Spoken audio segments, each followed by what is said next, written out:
Hope you all are well, and I am also fine by the grace of Allah. Now I am starting with a very interesting topics in the name of Allah, translation. The viewers, আমি already আমার অনেক আগের ক্লাসেও আমি translation দিয়েছি। তো যাই হোক না কেন, এই যে ট্রান্সলেশন করার ক্ষেত্রে কিন্তু আমাদের অনেক ছাত্ররা কনফিউজ হয়ে যায় যে কিভাবে করব, কোথায় তো সাবজেক্ট দেখতে পাচ্ছি না বা কোথায় তো ভার্ব নাই, তাহলে এটা কিভাবে করব, এর মধ্যে তো কোনো সাবজেক্ট নাই, তো কিভাবে করব। তো ভিউয়ার্স, সেজন্য আপনাকে বলি, তো আপনি যদি প্রথম থেকে আমার এই ক্লাসটা মানে শেষ পর্যন্ত দেখতে থাকেন, অবশ্যই আপনি কিন্তু উপকৃত হবেন, যার মধ্যে কোনোখানি সন্দেহ নাই ইনশাআল্লাহ। ওকে, তো ভিউয়ার্স দেখেন, আমি প্রথমে কিন্তু আমি বোর্ডে লিখে রেখেছি যে how to practice English sentences structure in Bangla, মানে কিভাবে ইংলিশ সেন্টেন্সের আপনি স্ট্রাকচারগুলো আগে আপনি বাংলাতে করবেন। ঠিক আছে, এরপরে প্রথমে কি করবেন না বাংলাতে করবেন, বাংলা থেকে আপনি বাংলিশে যাবেন। ঠিক আছে, তাহলে প্রথমে কি বললাম, প্রথমে সেন্টেন্সটাকে আপনি বাংলাতে করবেন, বাংলাতে থেকে আপনি আবার বাংলিশে ভেঙে নেবেন। ওকে, এই বাংলিশ থেকে আবার আপনি ইংলিশে ভাঙবেন, এভাবে কিন্তু আপনি সহজেই করতে পারবেন। তবে আর সব থেকে বড়ো কথা হচ্ছে কি জানেন, সব থেকে বড়ো কথা হচ্ছে আপনার যেটাকে বলা হয় আপনাকে প্র্যাকটিস কিন্তু প্রচুর পরিমাণে করতে হবে। যখন আপনি প্র্যাকটিস করবেন আপনার এই কী বলবো আপনার ব্রেনে অটোমেটিক কিন্তু এর কী বলবো মানে টেন্সের স্ট্রাকচারগুলো বা ট্রান্সলেশনের স্ট্রাকচারগুলো আপনার ব্রেনের মধ্যে অটোমেটিক কিন্তু চলে আসবে। ঠিক আছে, তো ভিউয়ার্স যাই হোক না কেন, আমি আপনাদেরকে দেখেন যে কিভাবে আপনি ওই সেন্টেন্সগুলোকে আগে আপনি বাংলা করবেন। ঠিক আছে, বাংলাতে আগে চর্চা করবেন, বাংলা থেকে চর্চা করে প্রথমে বাংলাতে চর্চা করবেন, বাংলাতে চর্চা করে আপনি ওগুলোকে বাংলিশ স্ট্রাকচার করবেন, বাংলিশ স্ট্রাকচারে করার পর তারপরে ওটাকে আপনি ইংলিশে কন্ট্রাকশন করবেন। ঠিক আছে, তাহলে কিন্তু আপনি একদমই আপনি ইজিলি ইংলিশের এই ট্রান্সলেশনগুলো বাংলার থেকে আপনি ইংলিশে তাহলে ট্রান্সলেট করতে পারবেন। তো প্রথমে আমি আপনাকে আগে দেখেন, আমি প্রথমে কিছু সেন্টেন্স বলছি। ঠিক আছে, প্রথম বলা হচ্ছে যে আমি একটা কবিতা লিখতে যাচ্ছি। কি বললাম, আমি একটা কবিতা লিখতে যাচ্ছি, একটা কিন্তু বাংলা। ঠিক আছে, আমরা এটাকে বাংলিশ করে নিই আগে।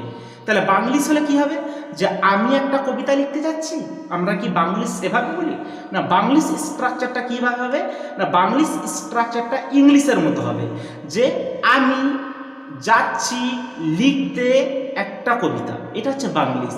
ঠিক আছে, তাহলে প্রথমে কি করলেন না, প্রথমে বাংলা বললেন যে আমি একটা কবিতা লিখতে যাচ্ছি, তারপরে ওই বাংলাটাকে আপনি আবার বাংলিশে ভাঙলেন। ঠিক আছে, যে বাংলিশে ভাঙলে কী হবে, আমি যাচ্ছি কবিতা লিখতে, আমি যাচ্ছি লিখতে একটা কবিতা। ঠিক আছে, এটা হচ্ছে বাংলিশ। তাহলে ইংলিশটা কী হবে, আমি বাংলিশ স্ট্রাকচারটা বলে দিলাম। ঠিক আছে, এরপরে ইংলিশটা কী হবে না, ইংলিশটা এভাবে হবে যে I am going to write a poem, I am going to write a poem, আমি যাচ্ছি টু রাইট লিখতে আ পোয়েম একটা কবিতা। ঠিক আছে, এটা হচ্ছে আপনার হয়ে গেল ইংলিশ। তাহলে প্রথমে কি না, প্রথমে বাংলা, বাংলা থেকে বাংলিশ, বাংলিশ থেকে ইংলিশ। ওকে, নেক্সট ধরেন তারপরে আমরা জল ছাড়া বাঁচতে পারি। ঠিক আছে, তাহলে বাংলিশরা কিভাবে বলে, যারা ইংলিশরা কিভাবে বলে, যারা ইংরেজি ইংরেজরা কিভাবে বলে যে আমরা জল ছাড়া বাঁচতে পারি না, তারা কি এভাবে বলে না ভিউয়ার্স বা না ডিয়ার স্টুডেন্ট, তারা এভাবে বলে না। তারা কিভাবে আগে সেন্টেন্সটাকে ভেঙে নেয়, তো আপনারাও কিন্তু এভাবে ভেঙে নেবেন ডিয়ার স্টুডেন্ট, আপনারা আগে বাংলিশে চর্চা করবেন যে আমরা পারি না বাঁচতে জল ছাড়া, আমরা পারি না বাঁচতে জল ছাড়া, তাহলে এটা বাংলিশ হয়ে গেল। ঠিক আছে, তাহলে বাংলিশটা কিভাবে হবে না, বাংলিশটা হবে এভাবে যে আমরা পারি না বাঁচতে জল ছাড়া। কি বললাম, আমরা পারি না বাঁচতে জল ছাড়া, তাহলে এভাবে করলে কিন্তু ইংলিশটা দেখুন সহজে হয়ে যাবে। তাহলে আমরা ইংরেজি উই, পারি না কান নট, বা we can not, we can't, contraction হইতে বললাম we can't, we can't live without water, we can't live without water, আমরা জল ছাড়া বাঁচতে পারি না। ওকে, এভাবে বলবেন। ঠিক আছে, আমরা যদি ওই সেন্টেন্সটাকেই যদি বলি যে আমরা জল ছাড়া বাঁচতে পারি না, না আগে আপনি ওটাকে বাংলিশ করে নেবেন যে আমরা পারি না আমরা জানি একটা সাবজেক্ট এবং ভার্বের একটা সমন্বয় থাকবে একটা সেন্টেন্স কন্ট্রাকশন করতে গেলে, সেই জন্য বলি আমরা পারি না বাঁচতে জল ছাড়া। ঠিক আছে, এটা বাংলিশ থেকে আপনি ইংলিশ করবেন, একদমই ইজিলি আপনি কিন্তু চর্চা করতে পারবেন। ওকে, আগে সেন্টেন্সটাকে আগে বাংলিশ করবেন, বারবার আমি এই কথাটা বলি যে বাংলিশ করবেন আগে, তারপরে বাংলিশ থেকে ইংলিশে নিয়ে যাবেন। তারপরে আবার যেমন ধরেন আর একটা কথা আমি বলি, আমি বাবনান থেকে একটা বই কিনে এনেছি বা বই কিনেছি। ঠিক আছে, আমি বাবনান থেকে একটা বই কিনেছি। তাহলে দেখুন, আমি কিনেছি, ঠিক আছে, আমরা যদি এটা মানে ইংলিশ, যখন আমরা ইংরেজি ম্যানরা কি বলে যে আমি বাবনান থেকে একটা বই কিনে এনেছি, তারা কি এভাবে বলে? না, তারা এভাবে কখনোই বলে না। আগে আপনি ওটাকে বাংলিশ করবেন। তাহলে বাংলিশ করতে গেলে কি হবে না, আমি কিনেছি একটা বই বাবনান থেকে। আমি কিনেছি, কি কিনেছি? বই কিনেছি। কোথা থেকে? বাবনান থেকে। ঠিক আছে, তাহলে বলবেন যে I have bought a book from বাবনান। I have bought a book from বাবনান। I have bought a book মানে আমি একটা বই কিনেছি। I have bought a book from বাবনান, আমি বাবনান থেকে একটা বই কিনেছি। এ বুক নয়, আ বুক বলবেন। ওকে, তারপরে দেখেন, যেমন আরও কিছু আমি বলছি, ধরেন সাকিব ইংরেজি পড়তে ভালোবাসে। ঠিক আছে, তো আগে আপনি এটা বাংলিশ করবেন। তাহলে ইংরেজরা কিভাবে বলে? তারা কি বলে যে সাকিব ইংরেজি পড়তে ভালোবাসে? না, তারা এভাবে বলে না। ওটা আগে আপনি যেভাবে ইংলিশ সেন্টেন্স যেভাবে কন্ট্রাকশন করেন, যেভাবে কন্ট্রাক্ট করেন, ঠিক আছে, সেভাবে আপনি বাংলিশটা করেন। সাকিব ইংরাজি পড়তে ভালোবাসে, তাহলে বাংলাটা কি আসতেছে? আগে সাকিব, তারপরে ইংরাজি, তারপরে পড়তে, তারপরে ভালোবাসে। এটা হচ্ছে বাংলা। কিন্তু বাংলিশ যখন আপনি করবেন তখন কি আপনি এভাবে বলবেন? ঠিক আছে, যে সাকিব, তারপরে ইংলিশ, তারপরে টু রিড, তারপরে লাভ, এভাবে কি বলবেন? না, এভাবে বলা যাবে না। তাহলে কিভাবে বলবেন? আগে ওটাকে বাংলিশ করবেন। তার বাংলিশ কিভাবে করবেন? যে সাকিব ভালোবাসে পড়তে ইংরাজি। সাকিব ভালোবাসে, কি ভালোবাসে? পড়তে ভালোবাসে। কি পড়তে ভালোবাসে? ইংরাজি পড়তে ভালোবাসে। তাহলে কি হবে? এটা হচ্ছে বাংলিশ হয়ে গেল। এবারে বাংলিশ থেকে আপনি ইংলিশ করেন, তাহলে ইংলিশটা কি হবে না, ইংলিশটা আপনি এভাবে করতে পারবেন যে Shakib love to read English. Shakib love to read English. Shakib ইংরেজি পড়তে ভালোবাসে। তো ভিউয়ার্স, এভাবে কিন্তু আপনি শত শত সেন্টেন্সেস তৈরি করতে পারবেন। আর একটা যেমন ধরেন, গতকাল আমার ছোট ভাইকে আমি দেখেছিলাম একটা মেয়ের সাথে পার্কের মধ্যে। গতকাল আমার ছোট ভাইকে আমি একটা মেয়ের সাথে পার্কে দেখেছিলাম। ওটাকে আপনি বাংলিশ করেন। তাহলে বাংলিশ কি হবে? কে দেখেছিল? আমি দেখেছিলাম। কবে দেখেছিলাম? গতকাল দেখেছিলাম। কার সাথে দেখেছিলাম? মেয়ের সাথে দেখেছিলাম। কোথায় দেখেছিলাম? পার্কে দেখেছিলাম। এটা বাংলিশ হয়ে গেল। তাহলে কি না, আমি দেখেছি, গতকাল আমি দেখেছিলাম। বাংলিশ স্ট্রাকচারটা ভালো করে আগে শোনান। বাংলিশটা জানলে আপনি ইংলিশ সহজেই করতে পারবেন। গতকাল আমি দেখেছিলাম আমার ছোট ভাইকে একটা মেয়ের সাথে পার্কের মধ্যে। গতকাল আমি দেখেছিলাম আমার ছোট ভাইকে একটা মেয়ের সাথে পার্কের মধ্যে। এটা বাংলিশ স্ট্রাকচারটা হয়ে গেল। এরপরে দেখেন আপনি ইংলিশটা সহজেই করতে পারবেন। তাহলে গতকাল মানে ইয়েস্টারডে আমি দেখেছিলাম, ইয়েস্টারডে আই স, আমি দেখেছিলাম।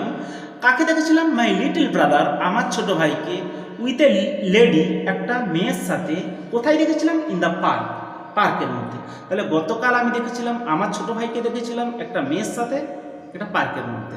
তাহলে কি হলো না, এইটা হচ্ছে ইংলিশ স্ট্রাকচার, যে yesterday I saw my little brother with a lady in the park. Okay, তো ভিউয়ার্স, এভাবেই কিন্তু আপনি শত শত সেন্টেন্সেস তৈরি করতে পারবেন। তারপরে ধরেন আরও একটা দিচ্ছি, নদীতে সাঁতার কাটা ভালো ব্যায়াম। নদীতে সাঁতার কাটা ভালো হয়। তাহলে এভাবে আপনি কিভাবে করতে পারেন? তো ভিউয়ার্স দেখেন, এটাকেও এভাবে করা যায়। আগে আপনি ওটাকে বাংলিশ করেন। বাংলাটা কি হলো না নদীতে সাঁতার কাটা ভালো ব্যায়াম। তাহলে বাংলাটা কি হচ্ছে নদীতে আগে আসতেছে, তারপরে আসতেছে সাঁতার, তারপরে আসতেছে কাটা, তারপরে হচ্ছে ভালো, তারপরে হচ্ছে ব্যায়াম। এটা হচ্ছে বাংলা। কিন্তু বাংলিশটা কি হবে? বাংলিশটা এভাবে হবে যে সাঁতার কাটা হয় ভালো ব্যায়াম নদীতে, সাঁতার কাটা হয় ভালো ব্যায়াম নদীতে। ঠিক আছে, তো তাহলে ইংলিশটা কি হবে? এটা বাংলিশ হয়ে গেল। তাহলে ইংলিশটা কি হবে? The swimming is good exercise in the river. ঠিক আছে, দ্য সুইমিং ইজ সাঁতার কাটা ইজ গুড এক্সারসাইজ একটা ভালো ব্যায়াম ইন দ্য রিভার নদীর মধ্যে সাঁতার কাটা একটা ভালো ব্যায়াম। তো ভিউয়ার্স, আপনি যদি শুধুমাত্র এই কয়েকটা জিনিসকে জেনে বসে থাকেন ইংলিশ কিন্তু চর্চা করতে পারবেন না। তো ইংলিশ চর্চা করতে গেলে সব থেকে যেটা মোস্ট ইম্পর্ট্যান্ট সেটা হচ্ছে আপনাকে ভার্বটাকে আপনাকে আগে দেখতে হবে। ঠিক আছে, ভার্ব মানে কি বলবো, কখন ভার্বটা চেঞ্জ হয়ে যাচ্ছে, হ্যাঁ মানে কি বলবো, ভার্বটা সম্বন্ধে আপনাকে ভালোভাবে বিস্তারিত জানতে হবে। ঠিক আছে, আপনাকে মডাল, সেমি মডাল, মডাল এবং মডাল ইকুইভ্যালেন্ট যদি এবং অ্যাক্টিভ সেন্টেন্স, প্যাসিভ সেন্টেন্সও যদি আপনি জানেন, ঠিক আছে, এবং সেন্টেন্সটাকেও যদি আপনি ভালোভাবে জানেন তাহলে কিন্তু আপনি মানে কি বলবো ট্রান্সলেট করতে অনেক আপনার কাছে ইজি হয়ে যাবে। ঠিক আছে, যেমন নদীতে সাঁতার কাটা ভালো ব্যায়াম, এটাকে আরও অন্য পদ্ধতিতে বলা যেতে পারে। কি বললাম যে swimming is good exercise in the river, এটাকে এভাবে বলা যেতে পারে যে swimming in the river a good exercise. ঠিক আছে, the swimming in the river is a good exercise. ঠিক আছে, নদীতে সাঁতার কাটা ভালো ব্যায়াম। ভিউয়ার্স, এটাকে আরও এভাবেও বলা যেতে পারে, দেখুন অ্যাক্টিভ প্যাসিভে এভাবে বলা যেতে পারে যে it is good exercise the swimming in the river, it is good exercise the swimming in the river. এটাকে ভিউয়ার্স এভাবেও বলা যেতে পারে। তো আশা করি বুঝতে পারলেন। তারপরের সেন্টেন্সটা দেখেন, তারপরের সেন্টেন্সটা কি হচ্ছে। হ্যাঁ, তারপরের সেন্টেন্সটা যেমন বলছি যে প্রত্যেকে রবীন্দ্রনাথকে জানে। তাহলে প্রথমে কি আসতেছে, বাংলাটা কি হচ্ছে না প্রত্যেকে, তারপরে কি হচ্ছে রবীন্দ্রনাথ, তারপরে কি আসছে জানে, এটা হচ্ছে বাংলা। কিন্তু আপনি ওটাকে আগে বাংলিশ করে নেন, আপনি নিজের মতো করে ভেঙে নেন। প্রত্যেকে জানে, কাকে জানে? রবীন্দ্রনাথকে। তাহলে ইংলিশটা কি হবে? তাহলে দেখুন এটা বাংলিশ, প্রথমে বাংলা ছিল, বাংলাটাকে বাংলিশ করলাম, বাংলিশটাকে আবার ইংলিশ করে দিলাম। তাহলে কি না প্রত্যেকে জানে রবীন্দ্রনাথকে, প্রত্যেকে জানে, কাকে জানে? রবীন্দ্রনাথকে জানে। তাহলে এভরিবডি, প্রত্যেকে, নোজ, জানে রবীন্দ্রনাথ টেগোর, এভরিবডি নোজ রবীন্দ্রনাথ টেগোর বা রবীন্দ্রনাথ টেগোর। ঠিক আছে, তো এভাবে ভিউয়ার্স আপনি শত শত সেন্টেন্সেস চর্চা করতে পারবেন। ঠিক আছে, যেমন ভিউয়ার্স আরও আপনাকে গোটা কয়েক আমি উদাহরণ দিচ্ছি, আপনার কাছে ব্যাপারটা আরও ইজি হয়ে যাবে। ঠিক আছে, তাহলে প্রথমে আপনাকে বাংলা আগে আপনি মনে মনে বাংলাটা চর্চা করবেন, বাংলা থেকে আপনি বাংলিশে নিয়ে যাবেন। ঠিক আছে, মানে কি বাংলিশটা কেমনভাবে ইংলিশের মতনই, যেমনভাবে আপনি সেন্টেন্সটা সাজাচ্ছেন এ থেকে আপনি বাংলিশ থেকে ইংলিশে চর্চা করবেন, বাংলা থেকে বাংলিশ, বাংলিশ থেকে ইংলিশ। ওকে, তাহলে কিন্তু আপনি ট্রান্সলেট করতে একেবারে আপনার কাছে ইজি, ব্যাপারটা একেবারে ইজি হয়ে যাবে।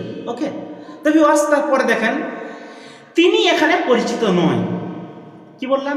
তিনি এখানে পরিচিত নয়। তাহলে ইংলিশটা কি আসতেছে? ইংলিশটা আসতেছে প্রথমে তিনি, তারপরে কি আসছে এখানে, প্রথমে বাংলাটা কি আসছে তিনি, তারপরে আসছে এখানে, তারপরে কি আসতেছে পরিচিত নয়। প্রথমে বাংলাটা কি আসছে তিনি, তারপরে এখানে, তারপরে পরিচিত নয়। ওকে, ওটাকে আপনি বাংলা আগে বাংলিশ করে নেন। তাহলে তিনি নয় পরিচিত এখানে, তিনি নয় পরিচিত এখানে, এটা হচ্ছে আপনার বাংলিশ। এ থেকে এটাকে আপনি এবারে ইংলিশ করেন। তাহলে ইংলিশ করলে কি হয়ে যাবে না, ইংলিশ করলে এটা হবে he is not known, he is not known to here, he is not known to here, তিনি এখানে পরিচিত নয়, he is not known to here, তিনি এখানে পরিচিত নয়। এভাবে আপনি শত শত সেন্টেন্সেস চর্চা করতে পারবেন। ওকে, যেমন আরও আপনাকে আমি কিছু বলছি দেখেন, যেমন সে ইংরেজি চর্চা করছে। কি বললাম? সে বাংলাটা কি বললাম? সে ইংরেজি চর্চা করছে না, সে ইংলিশ, সে চর্চা করছে, কি চর্চা করছে? ইংলিশ চর্চা করছে, এটা হচ্ছে আপনার Banglish.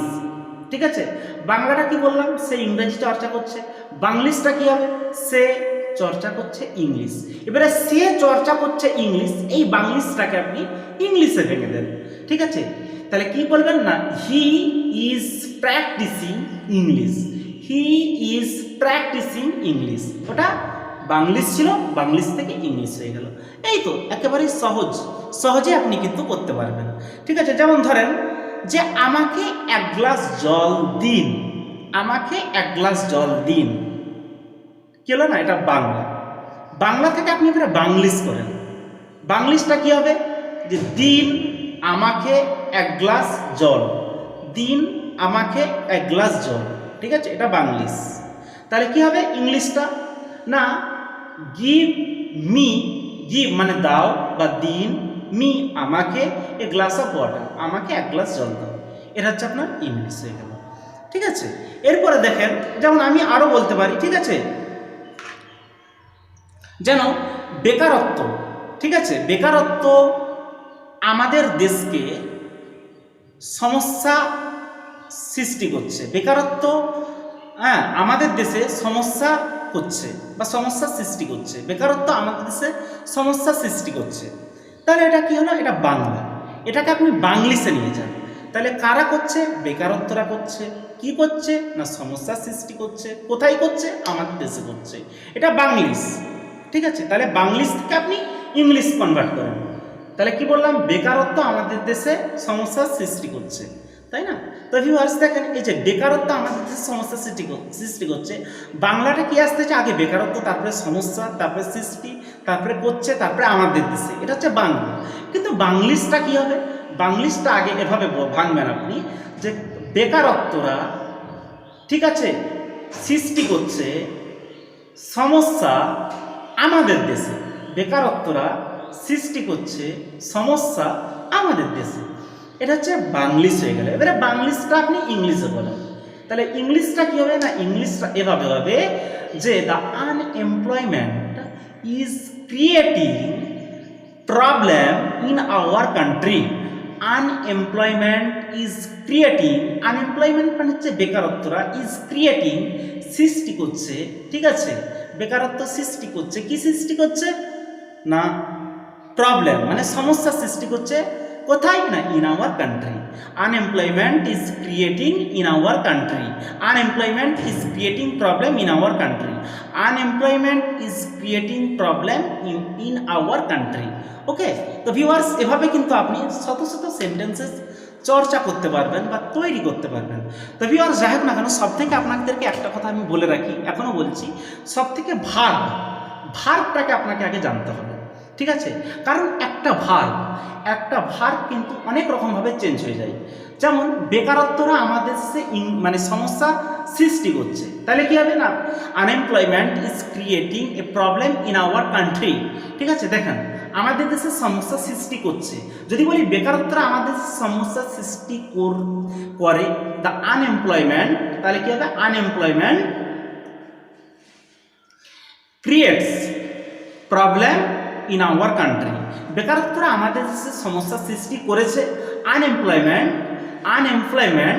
Has created problem in our country, বেকারত্বরা আমাদের দেশে অনেক দিন যাবৎ সমস্যা সৃষ্টি করেছে, unemployment has been creating problem, ঠিক আছে, ইন আওয়ার কান্ট্রি, ঠিক আছে, অনেক দিন যাবৎ, ঠিক আছে, many years, for many years, ঠিক আছে, বা সিন্স মেনি ইয়ার্স।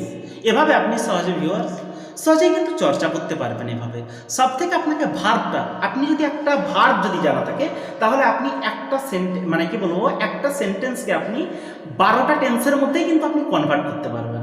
ঠিক আছে, 12টা টেন্সের মধ্যে যদি আপনি কনভার্ট করে দেন, তাহলে শুধুমাত্র ওই যে মেন ভার্ব জানলে হবে না, modal, pure modal, semi modal, core modal, এইগুলো সম্পর্কে আপনার কিন্তু বিস্তারিত ধারণা থাকতে হবে। ঠিক আছে, যখন এগুলো সম্পর্কে আপনার বিস্তারিত ধারণা থাকবে, তাহলে আপনি শত সেন্টেন্সেস তৈরি করতে পারবেন। হ্যাঁ, তো শত যখন সেন্টেন্সেস তৈরি করতে পারবেন, আপনি নিজেকে বেনিফিটেড মনে করতে পারবেন। আর নিজেকে বেনিফিটেড মনে করতে পারলে কিন্তু আপনি অনেকটাই মানে কি বলবো, ইংলিশ আপনার কাছে খুবই কিন্তু একটা কি বলবো, খুব পপুলার হয়ে উঠবে, জনপ্রিয়, তাই না? মানে কি বলবো, সব থেকে ভালো সাবজেক্ট হয়ে উঠবে। আর যদি চর্চা না করতে পারি, তাহলে কি আমার জানাই নাই, টেন্স সম্পর্কে, ভার্ব সম্পর্কে আমার জানাই নাই। তো ভিউয়ার্স, আপনাকে ভার্বটা আবার জেনে থাকলে হবে না, অ্যাক্টিভ সেন্টেন্স, প্যাসিভ সেন্টেন্স, ঠিক আছে, এইগুলো সম্পর্কে জানলে আপনি একটা সেন্টেন্সকে 100টা পদ্ধতিতে আপনি তৈরি করতে পারবেন। একটা সেন্টেন্সকে 100টা পদ্ধতিতে তৈরি করতে পারবেন। যেমন আমি আপনাকে একটা উদাহরণ দিচ্ছি, ধরেন, যেমন ধরি যে নিউজ পেপার, ইংরাজিতে কথা বলা খুব গুরুত্বপূর্ণ, তাই আমি ইংরাজিতে কথা বলি। ইংরাজিতে কথা বলা খুব গুরুত্বপূর্ণ, তাই আমি ইংরাজিতে কথা বলি। এটা ভিউয়ার্স, এটা হচ্ছে আপনার কি না, একটা সেন্টেন্স, ঠিক আছে। কি বললাম না, এটা হলো একটা সেন্টেন্স। এটাকে আপনি দেখুন, আপনি মানে কি বলবো, অ্যাক্টিভ, প্যাসিভ এবং সাবজেক্ট, অবজেক্ট সম্পর্কে এবং ভার্ব সম্পর্কে যদি আপনার বিস্তারিত জানা থাকে, তাহলে কিন্তু আপনি এই সেন্টেন্সটাকে কিছু না হলেও কমপক্ষে আপনি 10টা পদ্ধতি করতে পারবেন। তাহলে অনেকভাবে করা যাবে। তাহলে দেখবেন যে ইংরাজিতে কথা বলা খুব গুরুত্বপূর্ণ, তাই আমি ইংরাজিতে কথা বলি। It is important to speak in English, I speak in English. It is important to speak in English, I speak in English. তাই আমি ইংরাজিতে কথা বলি। আপনি এভাবেও বলতে পারেন যে it is important speaking in English, so I speak in English. এভাবেও আপনি করতে পারেন সেন্টেন্সটাকে, যে speaking English is important, so I speak in English. এভাবেও করতে পারেন to speak in English is so important, I speak in English. আবার এভাবেও করতে পারেন যে it is important to speak in English, so I speak in English. এভাবেও করতে পারেন ইট ইজ ইম্পর্ট্যান্ট, ঠিক আছে, speaking English, so I speak in English. তো ভিউয়ার্স, সব থেকে আপনাকে ভালোভাবে ভার্বটা সম্পর্কে আপনার ধারণা থাকতে হবে এবং অ্যাক্টিভ প্যাসিভ সম্পর্কে আপনার ধারণা থাকতে হবে, ঠিক আছে। তাহলে কিন্তু আপনি সেন্টেন্সটাকে কিন্তু মানে কি বলবো, মোর দ্যান 100 ওয়ার্ড, 100টা ওয়ার্ডের বেশি আপনি কিন্তু ওটা চর্চা করতে পারবেন, ঠিক আছে, এবং নিজে থেকে তৈরি করতে পারবেন। আর সব থেকে একটা বড় ব্যাপার কি জানেন,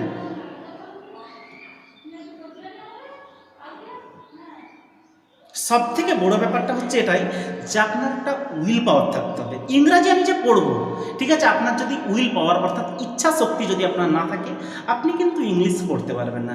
একটা মনের মধ্যে কিন্তু জোশ থাকতে হবে, ইংরেজি পড়ার কিন্তু একটা ফিলিংস থাকতে হবে, উইল পাওয়ার থাকতে হবে। মানে if you have really will power, ঠিক আছে, you will be benefited undoubtedly ইনশাআল্লাহ, ঠিক আছে। আপনি অবশ্যই উপকৃত হবেন, যার মধ্যে কোনো সন্দেহ নেই ইনশাআল্লাহ। আপনার কিন্তু উইল পাওয়ার থাকতে হবে।